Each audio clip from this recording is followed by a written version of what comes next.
December 24th, 5:45 p.m. Light snow dusting the streetlights. And a courier tapes a foreclosure notice to my red brick door while I stand on my own porch. My debt-free home, now facing foreclosure. Jenna takes the ring of keys from my palm and drops them into Miles's open hand like coins into a collection plate. He films with his phone, silent and pleased. She nudges a pen toward me for a receipt. I refuse to sign, and the porch light hums like a threat. The paper crinkles under the tape, thick with dates and docket numbers. Auction in 30 days, it warns, with a trustee name I do not know in a time set for 10 a.m. The snow catches in the screen door mesh and melts into little dark spots, like the holes I used to ream from copper. I ask what she has done.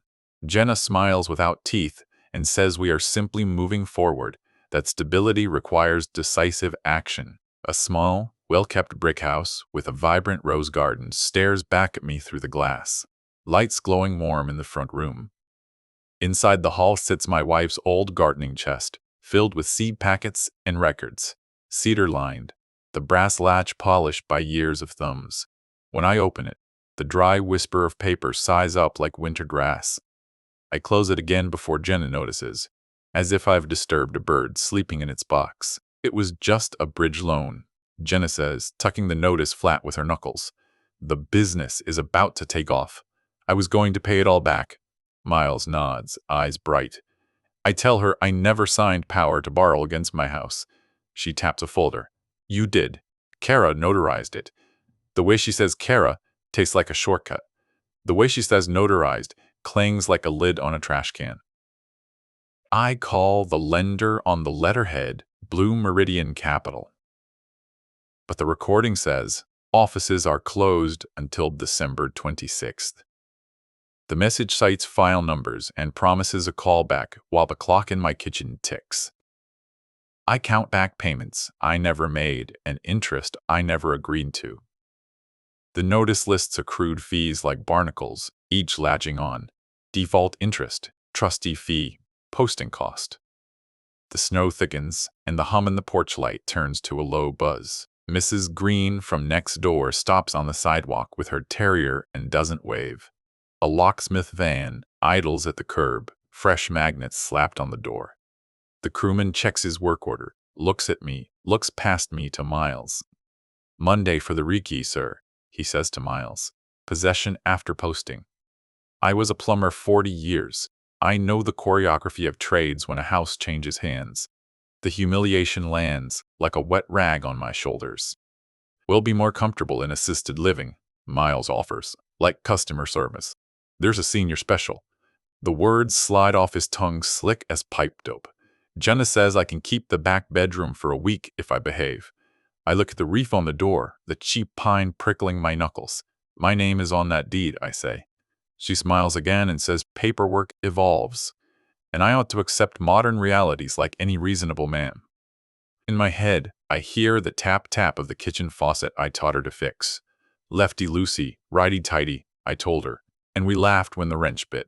Her knuckles white, mine steady, teaching Jenna how to fix a leaky faucet in that very kitchen. Now she won't meet my eyes. I turn to the hall, to that cedar chest, and the faint paper-dry whisper seems to follow like a breath I can't place. At the bottom of the mailbox, under pizza coupons, I find a slip from the trustee, a form letter with a checklist for bidders and a note about lien release. Upon payment confirmation, the phrase sticks to the roof of my mouth. Lien release. It looks harmless, like a door labeled only exit until smoke makes it glow. My fingers are chapped and split. I fold the letter twice and slip it into my shirt pocket where heat keeps truth pliable. I step into the precinct with the notice, and the desk sergeant's holiday lights blink red and green around a stack of reports. He reads, shrugs, and says it is a civil matter. Get a lawyer, sir. The word civil floats like a joke. Outside, my breath ghosts in the air. I watch a squad car ease away, tires hissing on wet asphalt. The notice stares from my hand, as if it were a photograph of me I do not recognize. December 26th. The legal aid clinic smells like burnt coffee and old carpet. A young attorney named Malik scans the photocopies with a pen between his teeth. He taps the power of attorney, points at the notary's seal, Kara Finch, commission number, expiration date. If that's bad, you have a shot. If it's good, the 30-day foreclosure auction date is hard to stop. He slides me a list of tasks. You'll need evidence, Mr. Martin. Bring receipts. Bring dates. Bring witnesses. My phone vibrates. Jenna. A tidy text with bullet points about packing, forwarding my prescriptions, and staying off the porch during showings. Investors touring January 2nd, she adds, like frosting. I call, and she lets it ring, then answers with a voice I used to hear when she wanted a car at 16. Dad, don't make this ugly. I ask her where my signature came from. She breathes into the mic and says I'll thank her when the business clears. I open the cedar lid, and the paper whisper rises again. See packets labeled in my wife's careful hand. Beans, zinnias, rosemary. Beneath, manila folders with elastics gone brittle, a ledger, and a slim binder marked home. I stop. My thumb feels the grain of cardboard, the slight oil of old ink. I shut it softly, guilty as a thief, and carry the chest to the hall closet, where cold air sneaks through the woodwork and nips my wrists. You're not dragging that junk when you move, Jenna says, catching me with the chest in my arms. It smells like a shed. Miles laughs, extending a hand like he might help, then drops it. I tell her some things are not for throwing out. She rolls her eyes. Sentimental clutter is how people get stuck. The word clutter stings worse than thief. I set the chest down and watch her walk away, the notice crinkling under her elbow. At the kitchen table, I spread copies of the power of attorney, the deed, and my old signatures from tax returns. The loop in the M of Martin is wrong in the POA, the tail too long, like a pipe cut a fraction past the mark. I circle the date on the document, March 12, 2019. I was in Dayton all day on a union job that day. I can prove it with logs. Proof is just a key that needs the right law. I call Blue Meridian again.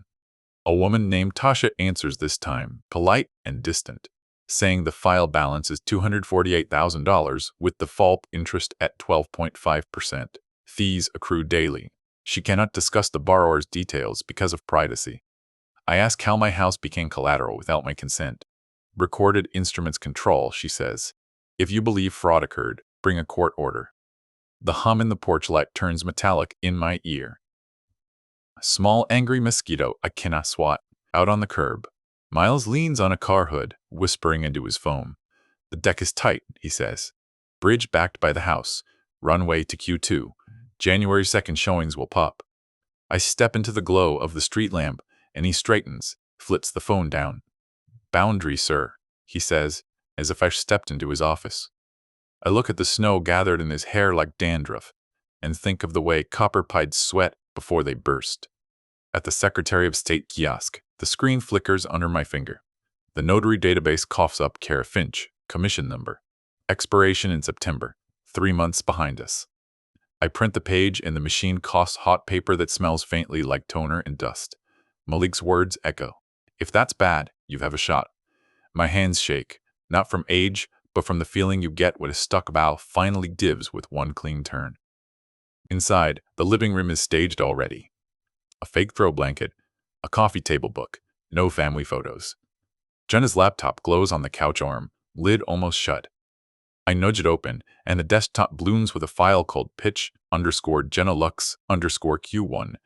A slide shines, use of funds projected returns, collateralization note. I snap a photo and close the lid until it clicks. The porch light hum rides into the room like a fly trapped in a jar. A manager at the bank downtown, Mr. Alvarez, agrees to look at my packet if I come before 4 p.m. On December 27, I sit across from his oak desk while he scans each page, nods, and says he will escalate. At 8:12 the next morning, he calls to say the file has been transferred to trustee council and he can no longer speak to me. The words are polite as a locked door. My stomach clenches like a seized pump. Jenna meets me at the curb with a clear tote. Sentimental only, she says, under 10 pounds. For breath smokes in the air, and the terrier across the street yips as if counting. I take the tote and set it down, empty. You're making this hard, she says. I'm trying to keep us afloat. I point to the notice. You taped that to my life on Christmas Eve. She stares past my shoulder, as if reading a menu I cannot see. At the county recorder's office, the line snakes between brass stanchions. I request copies by instrument number. The clerk's nails click the keyboard. The printer coughs out deeds, assignments, and the deed of trust recorded December 3rd, instrument 2025 118341. I pay $18.50 in cash and ask for the notarial journal reference. She slides me a form for a records request and a sheet listing the trustee's address. The stamps thud the paper like a heartbeat you can count. Back home, I pack the hall closet. The cedar chest sits in the doorway like a quiet witness. I lift the lid, and the papery rustle of seed packets rises again, patient and dry. Beneath the rosemary and marigolds is a thin envelope, labeled Taxes 2013 to 2017, and a tab marked House. I touch the tab and let go, like testing a valve before you trust it. The porch light hums, steady, and the notice flutters when the heater kicks on. On the couch, her laptop still warm, I find an investor pitch deck left on her daughter's laptop. The cover slide crows about growth. One slide, small type, collateralized by single-family residence, bridge repayable via Series A. I photograph each page, hands tight enough that the camera almost clicks through my glove. A footstep in the hall, and I close the lid. The house breathes around me, staged and false as if I were a guest in a show. I circle January 23rd, 10 a.m., on a wall calendar that still shows autumn leaves. 30 days from taping to auction, the letter says. And today is already slipping. The tote waits by the door, empty. I stack my papers flat, slide them into a folder, and press the crease. Outside, the streetlights hiss with wet snow. Inside, the porch light hum drones like a timer. They think I'm packed. They do not know the whole story yet. By afternoon, a broker sign lurches out of my lawn like a splintered flag. A rider board announces first showing January 2nd, 11 a.m., rain or shine. Miles clips a blue lockbox to the knob as if docking a ship he owns. I stand on the porch while the hum in the light grows thin and high. A passerby asks if the seller will cover closing costs. Jenna answers for me from the sidewalk. He won't be part of that conversation. Malik circles a paragraph on a printout and taps his pen. Notary journal.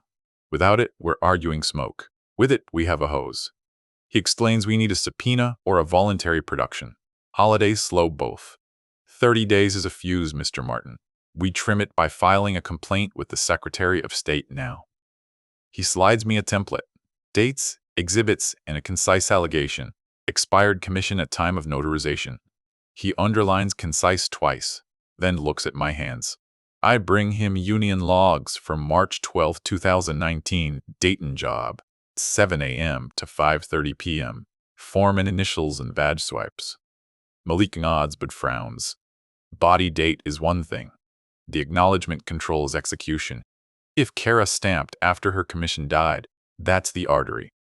I stare at the POA again and realize I circled the header date, not the certificate. It sits on the last page like a quiet fuse, waiting for eyes that know where to look. At the first private showing, Jenna plants me at the kitchen table like a museum piece and tells the agent I am month to month. A couple in black down coats whispers near the hallway mirror. Charming bones, the man says. Miles opens cabinets and narrates potential. When I stand to fetch water, the agent touches my elbow the way people do to nudge a door. Back bedroom, sir, she smiles. The faucet hisses, and the room's laughter softens when I close the door. On the driveway, I corner Jenna by the trash bins. The cold smells like wet cardboard. Undo it, I say. Call them and undo it. Her shoulders square as if for a photograph. It was just a bridge loan, she recites. The business is about to take off. I was going to pay it all back. Miles pockets his phone and adds, "We can make you whole later." The words later and whole slide off the bin lid and land at my boots. Kara works 2 afternoons a week at a strip mall shipping counter where the heat blasts like a dryer. She blinks at my papers and the printout of her commission record. I haven't notarized anything since September, she says, then corrects herself, officially. Her mouth tightens. Talk to Jenna. I ask about the POA acknowledgement. I don't discuss client files, she says, glancing at the back room where a rubber stamp coughs ink on an envelope. The smell of toner mingles with old tape. The county recorder replies to my journal request with a polite page and a statute cite. Notaries keep journals, the office does not. I will need a court order or the notary's voluntary cooperation. The letterhead is crisp, the paragraph breaks even, and it ends with an invitation to see counsel. I slide it under Malik's template. The porch light hum is in my head now, a whine threaded through every sentence, thin as fishing line and just as strong. There are nights when I sit on the hall rug and rest my fingers on the cedar lid. Deborah would have told me to breathe once, then read what is actually there, not what fear paints over it. I lift the latch and let the paper whisper rise. The C packets exhale rosemary and dust. Beneath them, the slim binder marked home waits like a folded map. I leave it shut and press my palms flat until the nerves stop buzzing. In the morning, I open the binder. Inside, tap sleeves, a photocopy of our last recorder receipt, insurance declarations, and a clipped card from a neighborhood fair listing, notary services with car's name, and a tiny line, commission expires 0930. No year printed. A yellow sticky notes call if lost in Deborah's tidy script. I slide the card beside the Secretary of State printout that says expiration September 30th, 2025. Two lonely facts, touch edges, and almost make a picture. Junk callers arrive early, bright vests flashing, music chirping from a phone. Jenna points at the cedar chest. That goes, smells like a shed. The foreman slaps a neon sticker on the lid. Hall. I stand there with my hands in my pockets and say nothing. The paper whisper inside feels like a breath trapped in a jar. When they lug it toward the door, I pay the man cash to leave it. He shrugs and peels the sticker off, slow as sked. Back at the table, I trace the notary acknowledgement block with a pen cap. The certificate swears the signer appeared before the notary on December 3rd, 2025. The stamp ink bled slightly into the fiber, and the commission number matches Kara's. But the world tilted in September. The date sits there like a nailhead, shiny and undeniable. Body dated March 12, 2019. Acknowledgement, December 3rd, 2025. I feel the stuck valve in my chest twitch, then turn a quarter inch. I open the photos of the investor deck on my phone again. In tiny footer text, a compliance slide lists diligence complete and names a notary, K. Finch. There is a clip of a signature embedded as art. I enlarge the pixels until they sluice apart and become little rivers of gray. Miles's voice carries from the porch, easy and glib, selling warmth to strangers in gloves. The hum in the light is steady as a metronome. I count beats and breathe. The Secretary of State's notary unit auto-replies to my complaint at 8:09 a.m. Assigning case 25-N-1181. By 2:40 p.m., the human writes that they have opened an administrative review and requests any scans of the acknowledgement. Malik fires back a cover letter with exhibits, commission expiration, acknowledgement page, the deck footer, and my affidavit. He copies the trustee's compliance address. The word investigation lands in my inbox and sits there like a weight on a sheet, pinning corners down. I carry a tidy packet to the trustee council's lobby, where a receptionist protects the hallway with a smile. We rely on recorded instruments, she recites. I point to the acknowledgement and the expiration. If a commission is dead, the instrument is a ghost, I say. She accepts the packet and gives me a receipt stamped, received 3:18 p.m. The stamp thuds in my palm later, phantom and sure. Outside, buses wheeze, and the wet air tastes faintly of pennies. On January 2nd, at 9:05 a.m., the locksmith returns, new cylinders gleaming like coins on a felt tray. I stand on the porch with my folder. You aid in unlawful lockout, I say. Phone recording. He calls Miles, then Jenna. Civil matter, someone decides. The crewman shrugs and pockets a cylinder.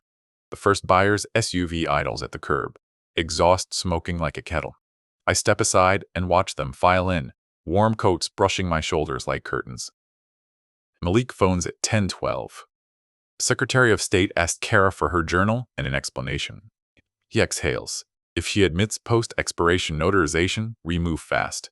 If she stalls, we still have acknowledgement versus commission date. We set a bank meeting for January 3rd, 9:15 a.m., fraud and risk. Bring originals if you can, he says. I look at the binder in my lap and the cedar chest's brass latch, cool under my thumb. The porch light hum bleeds through the door. Mrs. Green nods, with her terrier tucked like a loaf under one arm. I shouldn't get involved, she starts. Then hands me her dog walk photo from Christmas Eve. Timestamp 5:47 p.m. Jenna and Miles on my porch, courier at the door, keys clearly in frame. It felt wrong, she says, cheeks pink. I scan the image, attach a short statement, and slide it into the packet. The terrier sniffs the cedar chest and sneezes. Offended by rosemary ghosts. A neighbor's son shows me Kara's public post from October 1st, a photo of a boxed stamp and a caption, done with jurats and acknowledgements, new season incoming. She tagged a brunch. I save the image and the date. Malik grunts when he sees it. Helps with timeline. Shows she knew she was done. The word done carries the weight of a cap tapped onto a pipe. Final and snug. Outside, a plow scrapes, gravel popping like corn under the blade. At night, I draft a notice of fraudulent instrument and demand for rescission to the trustee and lender, citing the deed of trust recorded as instrument 2025-118341, executed under a void power of attorney. I list exhibits by letter and include a request for immediate lien release and cancellation of sale. At the post office, I buy certified mail with return receipt numbers 7022 0410 003 7719 2245. The clerk's stamp sounds like a nail set tapping wood. During the investor walkthrough, I lean in the doorway while the agent extols value add. Jenna laughs with a woman in a camel coat and says, "My father is just visiting." The room tilts. The buyer glances at my hands and asks about plumbing. Original lines? I say the mains were redone in 2008. Great bones, she repeats. Miles offers cappuccinos. I stare at the staging books, glossy and dumb, and imagine the hum and a porch light drilling into their covers. On the trustee's website, a fact notes that a sale must pause if a facial defect renders the underlying instrument void, pending verification. The phrase facial defect glows at me like a pilot light. I print it and highlight the sentence. Malik emails, bring this to fraud and risk. I tuck it behind the acknowledgement page. The packet grows heavier, as if paper could gain gravity when arranged correctly. I sleep with the binder under my hand like a tool roll. Malik flips through the home binder and whistles low. Schedule A to the Family Trust, dated 2010, house vested to you after distribution. Doesn't control the loan, but it supports title chain. He taps a tab, labeled signatures, and pulls a page where my old ink loops sit consonant and even. Compare that M to the POA body. The difference glares. Good, he says, but our lever is still Kara's stamp after September. Means the cleanest cut. He sketches the path on a legal pad. Secretary of State letter confirming expiration. Kara's response or silence. Bank fraud and risk presentation. Trustee counsel notified. Recorder alerted to potential void ab initio. Demand for lien release or reconveyance. Emergency application if necessary. Precision beats volume, he says. No speeches, show dates, show law, ask for the halt. I nod and align the pages edge to edge until they move like one flat board under my palm. When I return, Jenna is on the porch with a contractor bag. She empties the cedar chest into it, seed packets and folders cascading like leaves. This has to go, she says. The bag breathes rosemary and old paper. I kneel and scoop, fingers numb, while snow sifts into the print on the marigold packet and blurs it. Miles watches from the steps, arms folded. The porch light hums low and constant, like a timer counting down in another room. Under the chest, a thin seam in the floorboard winks. I pry gently with a putty knife and lift a narrow plank. Inside, a flat tin holds a USB drive labeled Home and a folded acknowledgement copy. The certificate reads December 5, 2025, same commission number, same notary, Same dead date in September. The drive opens on a kitchen computer with scans. Kara's email to Jenna forwarding the POA and a note. Got it done. The hum in my ears turns into silence. January 3, 9:15 a.m. I sit in fraud and risk under cold LEDs, while two analysts, Chen and Ortiz, leaf my packet. I lay out proof of my signature's forgery, and the Secretary of State print out showing Kara's commission expired 3 months before the acknowledgement.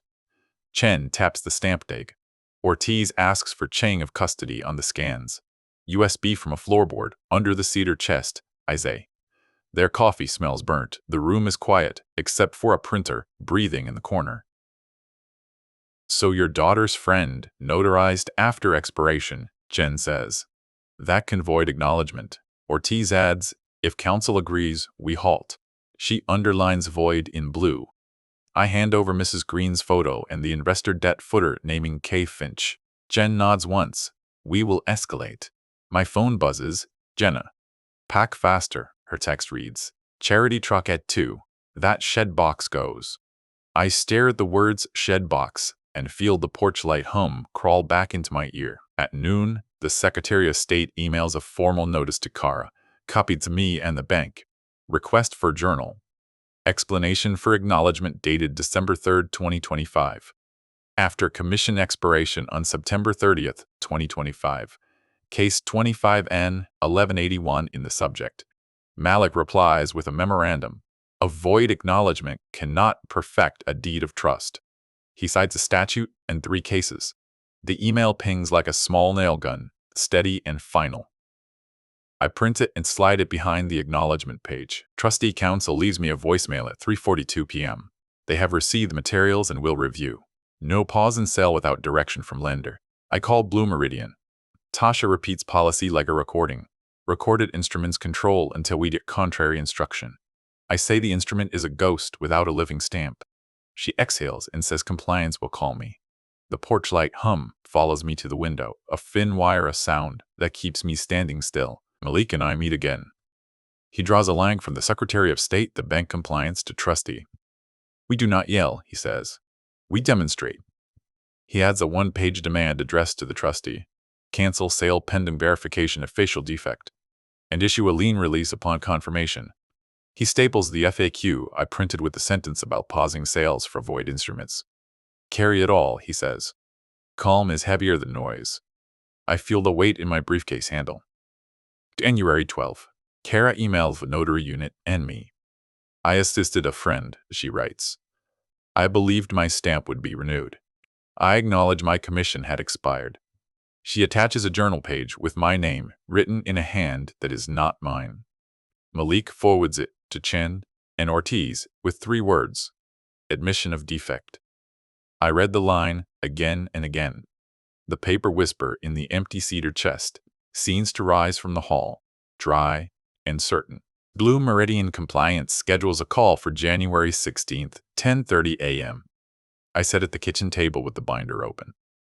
Ortiz shares her screen, acknowledgement, commission expiration, Kara's admission, investor deck footer, neighbor photo. We are recommending halt, she says. A lawyer named Held joins, asks about consideration and borrower intent. I say the borrower was not me. We see no valid agent authority, Ortiz says. Recommendation, cancel sale. Prepare lien release. The word release lands like a valve, finally turning true. That night, Jenna breezes in with a bottle of Prosecco. Pre-closing toast, she chirps, setting flutes on the stage books. Auction is a formality. Miles smirks and hands me a box of trash bags. Pack the sentimental clutter, he says. I nod and place the empty cedar chest against the wall like a shield. The rosemary scent still clings to its boards. Jenna pats my shoulder. You'll thank me later. I smile and say I am learning to appreciate modern realities. January 18th. I carry my folder to the recorder's counter. Windows 7 smells like ink and wool coats. I ask how a lien release is indexed. The clerk says by instrument number and party names, then points to a form. Request for special recording. If you expect delivery on sale day, be early, she says. Cash only for certified copies. I note fees. $16 for the first page. $3 each additional. The numbers ground me, clean and square as pipe cuts.